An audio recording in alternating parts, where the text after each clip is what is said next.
is a government shutdown and why is it happening in USA?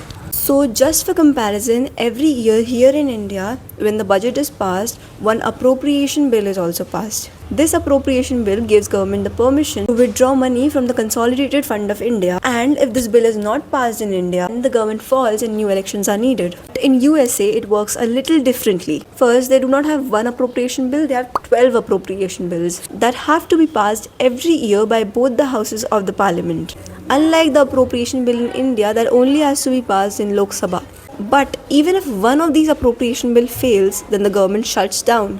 And shutdown does not mean that the president loses power or the government collapses. It just means that they cannot legally spend money on certain services. They have money but they cannot spend money. And this is not the first time that the US government has shut down. Since 1976, the US government has shut down over 20 times. So why does it happen so often in America? Because in India, we have something called as a whip, which means member of parliament cannot go against the party orders or they will be disqualified under the anti-defection law. So the ruling party already has a majority in the Lok Sabha where the appropriation bill has to be passed, so it always passes.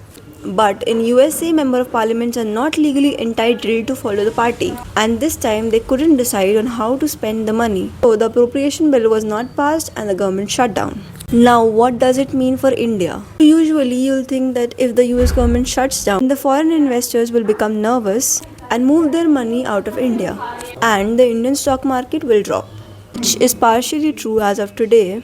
FIIs did become nervous and moved their money out of India, but still Nifty went up almost 200 points. Why? Because the Indian investors, the DIIs, bought almost double of what FIIs sold. Plus, if you look at the USD INR chart, the US dollar weakened a little. So there was no immediate effect on the Indian stock market of the US shutdown. So that just means that a short shutdown might not hurt India as much. But if the shutdown drags on for weeks or even months, then it could start putting pressure on Indian rupee and even Indian market.